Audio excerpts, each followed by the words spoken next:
Hi, this is Eric Pepke for Dead Man Video. I've got a confession to make. I have been trying to do something really terrible and really stupid, and I'm not going to do it anymore. What I have been doing is I've been trying to lay some cognitive science and linguistics on liberals, the left, progressives, whatever you want to call them, in the hopes that they will improve their language skills to the point where they can counter the Republican Party. I don't know why I did it. People in general are not very good at knowing why they do things, but I'm better because of the cognitive science at introspecting than most. And here's what happened. When I look at a series of positions, I will overwhelmingly tend to, there are some exceptions, but overwhelmingly I will tend to agree with the leftist or liberal or progressive positions rather than the right-wing positions. And in fact, in a lot of cases, I'm depressed that what passes for the American left is not left enough. Sometimes I agree with far right-wing positions too, and I really love it when the far left and the far right agree, which usually indicates that there's something good about the principles involved. But there are a couple of events that have brought this thing, which, I assume because of my introspection that this way down in my head in the preconscious part with just Hebbian learning that associated with it. I didn't come to this conclusion logically, but now that I bring it out, I see it's wrong. But there have been several recent events. I've been listening to people who call themselves progressives, and I made the assumption that because I agree, somewhere in my brain made the assumption that because I agree that they're trustworthy and not fascist. And that is completely wrong. The left and right are equally fascist. The only difference is whether the gas smells like almonds or tutti frutti. And there were 3 events recently. The first was involving when they arrested that guy for raping that 10-year-old. You know what I mean. And the first, I'm terrible with names, especially the names of people who aren't worth a faceful of warm urine, let alone talking to. So this was a guy on something peripheral to the Young Turks. I'll just call him Dr. Token. And he was yammering, and this guy had just been arrested about blah, blah, blah, blah, blah. He was a horrible rapist, blah, blah, blah. All present indicative stuff. And said, oh, this person is defending him without any evidence. Well, there is supposed to be a presumption of innocence until you prove guilt. You do not have to have evidence for innocence. That is a basic fundamental principle that's gone back hundreds of years in English common law and is enshrined in the Constitution. But because this guy just, but what I did is I said, think about how many people with your color skin have been summarily judged just based on an arrest or maybe being beaten into a confession. You think about that? Now, he's probably smart enough to know about that. He just doesn't care. I'm sure the left breathed a sigh of relief when they saw this guy's picture and realized he wasn't black. But what do you want to call it? Hispanic? Probably people of color. And people of color means ethnic enough you can mispronounce their names, but not dark enough to lower your property values. And of course it has absolutely nothing to do with colored people, because that would be racist. And if there's anything we aren't, it's racist. What? Do you think colored people is the same as people of color? Don't you speak American Standard English? What do you speak? Ebonics or something? All right. MSNBC came up, and I would not insult leftists by saying MSNBC is on the left, but it's more to the left. And again, 1 or 2 days after this guy was arrested, they said he had been arraigned in court. Now, which is more likely? That a news network with $1.1 billion in revenue per year can't find anybody to tell them what the word arraign means, or that they want to draw attention away from due process for the purposes of promoting a lynch mob mentality. I'm not going to tell you what my guess is. You come up with your own guess on your own free will. Now the second, again, I don't remember names of people who do not deserve to be spoken with. It's something like Lauren Bobblehead. Okay, now Mighty Joe Biden had confused pregnancy with presidency, and so she wrote something that talked about, we must terminate this presidency, but we can't, so we gotta wait, etc., blah blah blah. And so, you know, it was actually a little bit clever. I certainly don't agree with her election denialism, but it was clever and it was terribly mild. And I think it was David Parkman or something like that saying, oh, it's great that she's been reported to the FBI because the FBI is going to get her for saying that. Oh, in the context of somebody in another country was killed. Which is exactly what the right wing says all the time when they want to nail someone to a tree. I think the Young Turks had something to do with that. Maybe they didn't. It doesn't really matter. So I plonked all of those sources. There are a few sources I still look at, but I come back and the robot still thinks I want to hear from these Nazi fascist clowns, and so I read it, and then I write little snarky responses. The third one was on TNT, and it was about Alan Dershowitz. And Martha's Vineyard doesn't like Alan Dershowitz. Okay. And he used words like cancel culture in that, and that made him like Satan or something.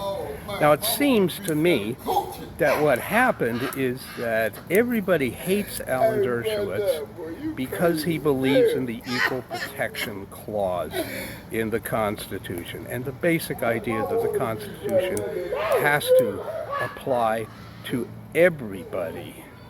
And everybody on the left is just pissed off that the Constitution also protects Donald Trump. That's just terrible to them, and they gotta stop it.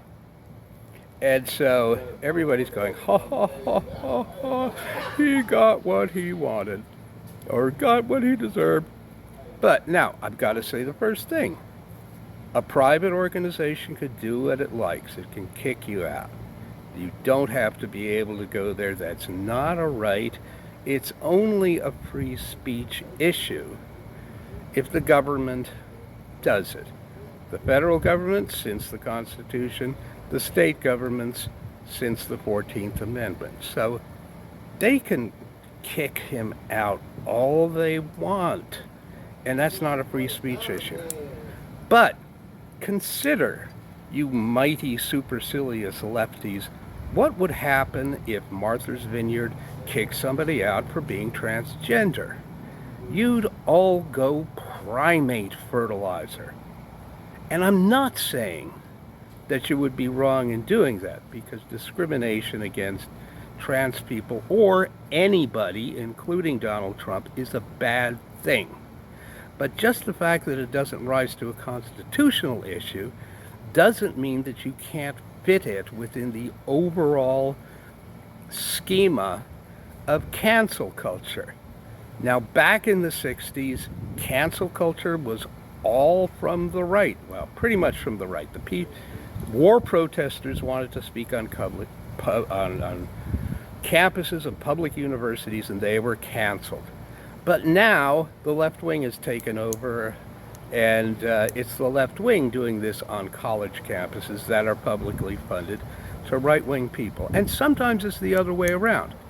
I read a nice thing about how Harvey Silverglate's organization, FIRE, was defending somebody who was disciplined or something for having a Black Lives Matter banner in his dorm room. And I fully approve of that. It just happens to be that it's mostly the left against the right. Does that mean we can't talk about it? No, but we should talk about it equally if you're not to be accused of being a complete asshole, which I have the free speech right to say you are if you pull some kind of crap like that that's purely on expedience, purely on sides, and has absolutely nothing to do with any principles whatsoever.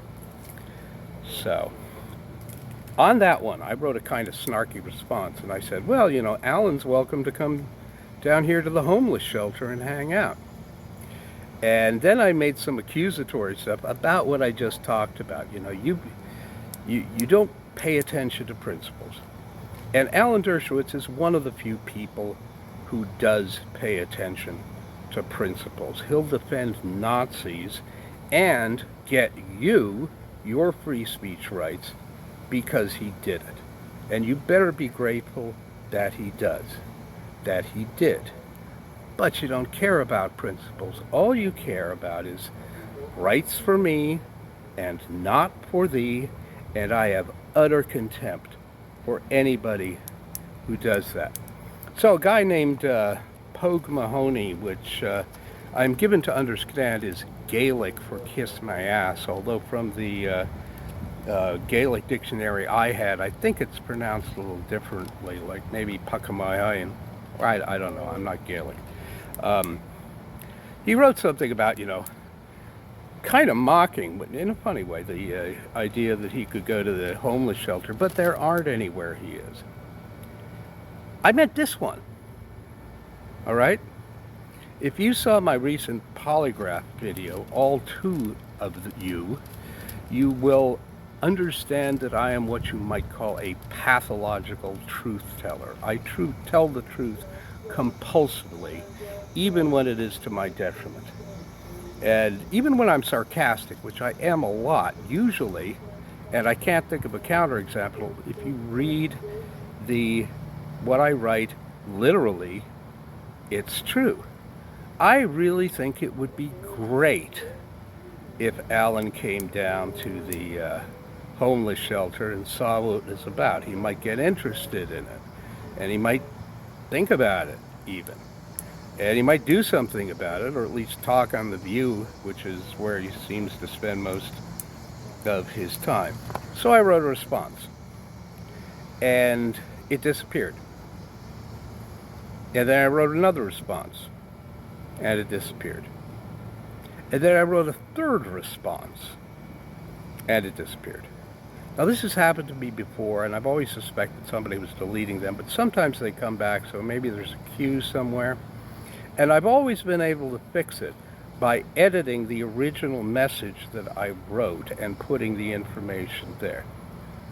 So I did that, and that message and Pogue Mahoney's response message and everything I wrote, they all vanished completely. And if I can figure out how to edit this, I'll put up the screenshots from a version of the YouTube software, because the notification, if that's what you call them, is still there. But when I click on it, I get the screen on the right, which obviously doesn't have it, but it is in approximately the same place. And my software development skills tell me that this probably means that something was deleted from a linked list, and I tried to find it and failed gracefully. But I want you to know, I really am inviting Alan Dershowitz to come down here to the homeless shelter and sit out here and talk to me. This is the nicest table here. It's the shadiest in the day. Got nice trees behind me. We can sit here and have a conversation. And because he probably won't see this, I'll pretend he's here. And I'll talk to him. Right over there. So, Alan, thanks for coming down. You know, I got this really nice semi-smart speaker. I'll put on some klezmer. We can Jew out. We can have a great time. I always wanted to ask you about something because I remember a time during the early 2000s when people on the left didn't like you either. And it was because, I think, because I never read what you wrote, you came out and said that torture, physical torture, was justified if somebody had information to save us from a natural disaster. And I sort of thought, that's interesting, and it actually makes me smarter than you, because I knew at that time that since the early 90s, the government had a simple injectable dopamine blocker. And blocking the dopamine, it just takes away all your sense of well-being. There's no need for any mess, any bruises, you don't have to clean up. Takes, if memory serves, 15 to 45 minutes to work. You get your information and you get out. And I wrote about this, especially after you said it, because that was the era of waterboarding and Abu Ghraib. And I concluded, along lines that I think Hannah Arendt had, I later found out Hannah Arendt had talked about it, that torture was really just a recreational activity for the guards. I mean, it never worked very well because people will tell you whatever you want to hear, so there's very little information on it. But since that injectable drug came out, it's completely obviated. And I suspect this may be one of the reasons the federal government decided to go after me with a completely bogus charge, which I've been completely exonerated from, but I got to get back into court. And in fact, when they physically tortured me with sleep deprivation for 3.5 weeks before my arraignment, see, I know what an arraignment is. I was kind of surprised they didn't use the drug, but maybe they thought they could get into trouble, which was ridiculous, or maybe they didn't have a budget or something like that. But anyway, I wanted to talk to you about it. Well, this obviously isn't going to happen because nobody cares about anything. And that's all I have to say. Oh, wait a minute. I forgot the most important part. The most important part is this is my address. Eric Pepke, South Wilmington Men's Shelter, 1420 South Wilmington Street, Raleigh, North Carolina, 27603, 2526. Even you can write me there. Or if you're feeling really, really nice, I need about $9,000 to get to the level of dentures on my teeth. See? Anyway, now that's all I have to say.